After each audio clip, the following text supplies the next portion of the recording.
तो हम पर्दाफाश कर देंगे, बिहार को जनता को चिल्ला के कह देंगे कि ये बीजेपी का जो कार्यालय है ना, ये ढकोसला का एक जगह है, कोई काम नहीं किया गया। हम लोग स्टेट 2019 के अभ्यर्थी हैं मैडम। 2019 में एक शिक्षक भर्ती परीक्षा का एक आवेदन निकला था जिसमें एक चयन की प्रक्रिया थी। राज्यपाल के आदेश से 8 पन्नों का विज्ञापन निकाला गया था। उस विज्ञापन के आधार पे हमने फॉर्म भरा था। उस विज्ञापन के आधार पे जीवन के 2.5 साल खर्च करके हमने परीक्षा दिए। 4 बार परीक्षा देने के बाद 21 जून 2021 को रिजल्ट निकलता है और 5 दिन बाद रिजल्ट को खारिज कर दिया जाता है। आज जो यहाँ बैठे हुए मंत्री थे, माननीय प्रमोद कुमार जी थे, जो विधि मंत्री हैं, और हमारे जो विज्ञापन है उसको रद्द विधि मंत्री ने किया है। तो वही हम विधि मंत्री से आज पूछ रहे थे कि बताइए महोदय, कौन से नियम के तहत आपने मेरे विज्ञापन को रद्द कर दिया। कोई जवाब नहीं था, उलट पलट। उनको तो सिंपल बात नहीं करने आता, पता नहीं क्या है वो, सिंपल बात नहीं। मंत्री जी को बात नहीं बताने नहीं आ रहा था कि आखिर कौन से तथ्य के आधार पर आपने हमारे विज्ञापन को रद्द कर दिया। क्या मंत्री जी अभी मौजूद हैं? आप लोग जाइए, मेरे से बात करने का आप जाइए। आप चलिए हमारे साथ, हम बात करते हैं मंत्री जी के सामने। एक चलिए।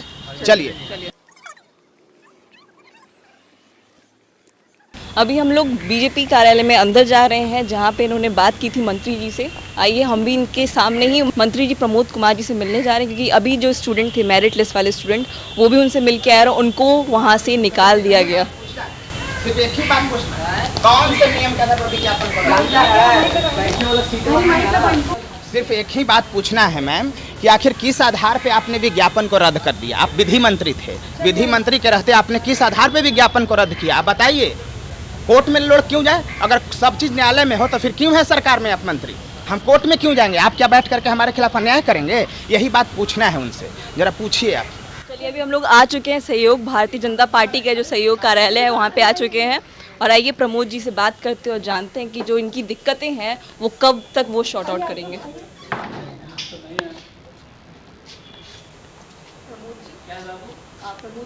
जैसे कि हमें पता चला कि वो जा चुके हैं, उनका टाइमिंग है सुबह के 9 से दिन के 1 बजे तक, और वो हफ्ते में 1 बार ही आते हैं। भैया क्या क्या हुआ, आप अच्छे से बताइए। मैं पूरे बात बताता हूँ। मैं मंत्री जी से अभी मिला मैम, उन्होंने कोई जवाब नहीं दिया, जबकि वो विधि मंत्री हैं। इन्हीं ने निरस्त किया है अपने कलमों से मेरे विज्ञापन को। संवैधानिक तरीके से कोई भी विज्ञापन को निरस्त नहीं कर सकता, वो एक असंवैधानिक काम है। आप विज्ञापन निकालते हैं, विज्ञापन के आधार पर कोई बच्चा फॉर्म भरता है, 3-3 साल तक परीक्षा देता है, 4-4 बार परीक्षा देता है, जूता मोजा खोल करके परीक्षा दिए मैम। हमने 400 किलोमीटर दूर जाकर परीक्षा दिया, उस वक्त जब कोरोना के 1 लाख केसेज प्रतिदिन आ रहे थे। ज़िंदगी को दांव पे न लगाया मैंने। अब आप विज्ञापन को रद्द कर दोगे, बिना कुछ कहे रद्द कर दोगे? असंवैधानिक काम है। हमने कई अधिवक्ताओं से बात किया, स्पष्ट रूप से उन्होंने कहा कि विज्ञापन को कोई सरकार रद्द कर ही नहीं सकती। आपको बात करना होगा, आपको मुआवजा देना होगा 3 साल का। हम लोगों को हमने 5-5 करोड़ का मुआवजा का कारण पूछा है, और मंत्री जी पर सीधा आरोप लगाया है कि बिना काम के मंत्री हैं, इनके पास कोई न तो ज्ञान है न कुछ है। ये यूं ही ऐसे गद्दी पर बैठे हुए हैं, हमारे विज्ञापन पर कलम चलाकर इन्होंने अवरुद्ध कर दिया। हमने सरकार को मैडम 15 दिन का अल्टीमेटम दिया है। 5 सितंबर को जो हमने धरना दिया था कि 15 दिन के अंदर आपने हमारे विज्ञापन को, सरकारी विज्ञापन के, राज्यपाल के आदेश से निकला हुआ विज्ञापन को अगर पूरा लागू नहीं किया तो 15 दिन के बाद आमरण अनशन होगा। हम लोग 30,675 भाई बहन अभ्यर्थी लोग हैं, कई महिलाएं कई पुरुष अभ्यर्थी हैं। 15 दिन के अंदर अगर बहाल नहीं किया गया तो हम लोग आमरण अनशन करेंगे, और अगर उसकी इजाज़त नहीं देती है सरकार तो अगला एप्लीकेशन लगेगा आत्मदाह का। जहर खा करके, चाहे अपने आप पर तेल पेट्रोल छिड़क करके आग लगा लेंगे। तो ये काम आप रोड पे करने? हाँ, रोड पे करेंगे। एप्लीकेशन दरखास्त लेकर के फिर दिखाइएगा माननीय मुख्यमंत्री जी से, माननीय प्रधानमंत्री जी से। मंत्री की तो कोई हैसियत नहीं है, मैंने देख लिया। तो माननीय मुख्यमंत्री जी और माननीय प्रधानमंत्री जी फिर दिखाइएगा मुँह दुनिया में कि हमारे राज्य में ऐसा काम होता है। एक अभ्यर्थी अपने विज्ञापन को, सरकारी विज्ञापन को जब सरकार रद्द कर देती है, इसके लिए कोई दाह संस्कार करता है, अपने आत्मदाह करता है। दिखाइएगा मुँह। अब अगर ये भी नहीं इजाज़त मिला तो हम सुसाइड नहीं करेंगे। अगर इजाज़त नहीं मिला आत्मदाह का तो हम बिहार के 12 करोड़ जनता को आपके जरिए कह रहे हैं, आप सभी पत्रकार भाई बहनों को मैं कह रहा हूँ, बिहार के बुद्धिजीवियों को कह रहा हूँ कि अगर सरकार कानून को हाथ में लेने की कोशिश की तो हम भी कानून को हाथ में ले लेंगे। फिर हमें दोष मत दीजिएगा। जहाँ जहाँ दुनिया में संविधान की अवहेलना हुई है, वहाँ वहाँ कानून व्यवस्था गड़बड़ाया है, वहाँ वहाँ आतंकवाद उग्रवाद बढ़ा है मैडम। अफगानिस्तान उदाहरण है, लीबिया, सीरिया, सूडान, माली उदाहरण है। आप क्या सूडान बनाना चाहते हैं इसको?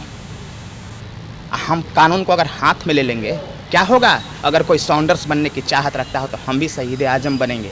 भारत माँ बांझ नहीं हुई है कि कोई शहीद आजम पैदा नहीं ले सकता। 30,675 शहीद आजम हम लोग पैदा लेंगे और सरकार की ऐसी की तैसी करेंगे। हमारे खिलाफ निर्णय लेगा, हमारे खिलाफ निर्णय लेकर जिस कुर्सी पर बैठेगा उस कुर्सी में आग लगा देंगे। हम लोग इतनी कुव्वत है, हम लोगों को कोई भंटा और मूली समझने की भूल न करे सरकार। और सरकार को यह चेतावनी है, माननीय मुख्यमंत्री जी से मैं कह रहा हूँ कि ऐसे ऐसे मंत्री, अयोग्य मंत्रियों को हटाइए, आपकी साख गिर रही है। आप अपने आप को या क्या यही विज्ञापन रद्द करने के आधार पर अपने आप को प्रधानमंत्री के गद्दी के लायक समझते हैं, पीएम मटेरियल कहते हैं?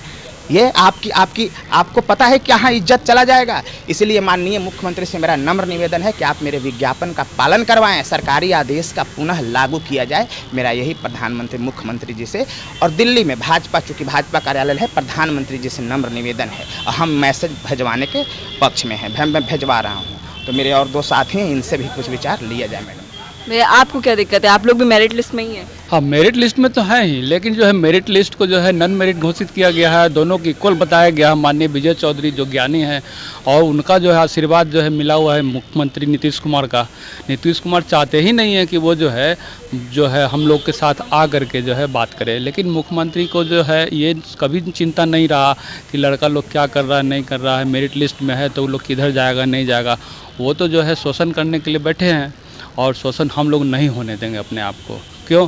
क्योंकि हम लोग जागृत हैं, मरे हुए नहीं हैं। जिस दिन मर जाएंगे उस दिन जो है वो लोग आराम के नींद के साथ बैठेंगे, सोएंगे, जागेंगे, लेकिन हम लोग अब ये जो है शोषण नहीं होने देंगे।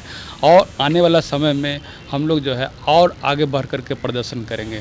लेकिन सबसे बड़ी बात ये है कि बीजेपी कार्यालय में आज हम लोग आए थे और माननीय मंत्री के द्वारा जो है हम लोग को भगा दिया गया। इसलिए भगा दिया गया कि जो है वो सुनने के लिए तैयार नहीं है कि भैया मेरे आपकी नियुक्ति करेंगे या आपका कोई बात सुनेंगे। आपको भगा दिया गया मतलब क्या बोल के भगाया गया कि भागो, अब तो जो है रद्द हो चुका है, एक लाइन अंडरलाइन कर दिया गया, भगा दिया गया। कारण किस तरह का सोच ही लोग रखते हैं। नीतीश कुमार के दबाव में बीजेपी के मंत्री लोग भी जी रहे हैं आजकल। बीजेपी तो है जो नीतीश कुमार के साथ जो है गिरवी वाला काम कर रही है। बीजेपी का सारा मंत्री जो है नीतीश के पैरों में बैठा हुआ है वो, तो इसलिए इन लोगों के पास कोई जवाब नहीं है। और मोदी जी से हम मांग करते हैं कि वो जो है कम से कम आदरणीय भागवत जी का जो है गाइडलाइन ग्रहण करें और उस आधार पर जो है हम लोग को जो है बात रखने का भी समय नहीं दिया गया यहाँ। इसलिए हम चाहते हैं कि भाई मुख्यमंत्री साहब जो है विजय चौधरी को बुला करके पूछे कि बच्चा क्यों नाराज़ है, क्यों इधर से उधर भटक रहा है, क्यों नहीं दायरे के अंदर काम हो रहा है। संविधान तो आज है ही नहीं बिहार के अंदर। भारत के अंदर तो कुछ थोड़ा बहुत बचा है, लेकिन बिहार के अंदर कोई संविधान नहीं है। शिक्षा विभाग में तो और चौपट कर दिया विजय चौधरी ने। हमने तो बहुत उम्मीद थी, इनसे भी उम्मीद थी जहां हम लोग आए हुए हैं बीजेपी कार्यालय में, लेकिन कोई सुनने वाला नहीं है। न्यायालय से भी उम्मीद है, लेकिन उसमें भी देरी हो रही है। इसलिए आदरणीय न्यायालय से भी हम हाथ जोड़ के अपील करते हैं कि उसका जो है हम लोग का निराकरण करें, ताकि जो है हम लोग का नियुक्ति जल्द से जल्द हो मेरिटधारी लोगों का। यही कहना चाहते हैं। तेज प्रताप जी भी आए थे, तो उन्होंने कुछ किया आपके फेवर में?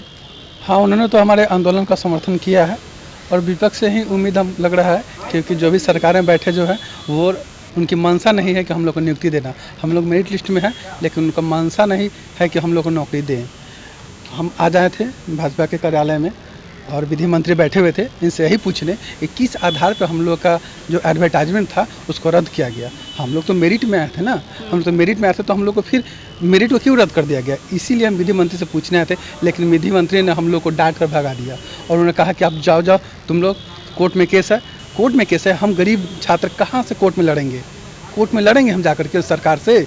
अरे हम एडवर्टाइजमेंट को दे करके फॉर्म भरे थे कि हम कोर्ट को दे करके फॉर्म भरे थे। हमने एडवर्टाइजमेंट को दे करके फॉर्म भरा है, एडवर्टाइजमेंट को दे करके हमने रिजल्ट आया था और उससे यहाँ पे हम पास किया था। लेकिन हमने कोर्ट ने हमने आदेश नहीं दिया था एग्जाम के लिए, लेकिन कोर्ट से अब उम्मीद लगता है और मंत्री भी कोर्ट का ही मुँह देख रहे हैं। आपने बोला कि आपने बात की प्रमोद जी से, तो क्या आपने विजय चौधरी जी से बात की थी इसके बारे में? विजय चौधरी तो हमारी बात को सुनते हैं तो बौखला जाते हैं, गुस्सा जाते हैं। जैसे स्टेट मेरिट लिस्ट वाले स्टूडेंट को देखते हैं वो बौखला जाते हैं और अपने गलती का जो मोटरी है उन्हीं के गलती के कारण ये आज समस्या हुई, तो वो तो बौखला जाते हैं। अपने गठरी जो गलती की है वो हम लोग के सिर पे फोड़ दिए हैं और मेरिट और नॉन मेरिट कर दिए। सभी तक की धारा उन्हीं का है। वो मलाई खाने वाले मंत्री लोग हैं। ये लोग हमारी बातों को, हमारे मेरिट को पहचान नहीं रहे हैं, क्योंकि मलाई दे करके, मलाई खा करके इस पद पर बैठे हुए हैं। तो ऐसे मलाई खाने वाले मंत्री से हम उम्मीद भी नहीं कर सकते हैं। अब हम लोग की उम्मीद कोर्ट से है। आप लोगों से मेरा नम्र निवेदन है एक कि आप लोग विजय चौधरी जी के पास जाइए, उनसे स्पष्ट शब्दों में 2-3 सवाल करिएगा। पहला, ST-ET का जो मुद्दा है उसमें विज्ञापन को आपने कैसे रद्द कर दिया? कौन सा कानून आपको इजाज़त देता है? नंबर 1। नंबर 2, सुप्रीम कोर्ट का स्पष्ट निर्देश है कि जब विज्ञापन के साथ कोई छेड़छाड़ नहीं किया जा सकता, आपने छेड़छाड़ क्यों किया? तीसरा बात, आपके विज्ञापन से, राज्यपाल के आदेश से निकला हुआ विज्ञापन के आधार पे बच्चे 3 साल तक पढ़ते हैं, एग्ज़ाम देते हैं, रिजल्ट होता है। आप रिजल्ट के बाद विज्ञापन को बिना बच्चों से बात किए रद्द कैसे कर सकते हैं? आप जरा विस्तार से बताइए, आप पूछिए, आपको भगा दिया जाएगा। खैर, कुव्वत नहीं है लोकतंत्र में, हम लोग जिंदा हैं, है ना, कोई भगा नहीं सकता, लेकिन आपको जवाब नहीं मिलेगा। लेकिन आप कोशिश करिएगा, हाथ जोड़ करके विनती है आप दोनों से कि आप इतना कोशिश जरूर करिए। विजय कुमार चौधरी मंत्री हैं, उनसे आप कहिए कि आपको इंटरव्यू देना होगा स्टेट के मुद्दे पे, आप एकदम ले लीजिए। अगर आपने ऐसा किया तो 1.5 लाख इससे एसोसिएटेड लोग हैं, आपको रानी की, झांसी की रानी समझने लगेंगे लोग। ज़बरदस्त सम्मान के नज़रों से आप देखे जाएंगे। पूछिएगा, मेरा आपसे नम्र निवेदन है। और बाकी हम लोग सरकार को समझा देंगे, हम कुव्वत वाले लोग हैं और सरकार को पटकनी देंगे, मोड़े मोड़ हराएंगे, मुंह में कालिक पोत देंगे उनका। हम केवल छटपटा करके रोड पे चिल्लाएंगे ना कि सरकारी विज्ञापन को रद्द कर दिया, बस उतना ही में उनका काम तमाम हो जाएगा।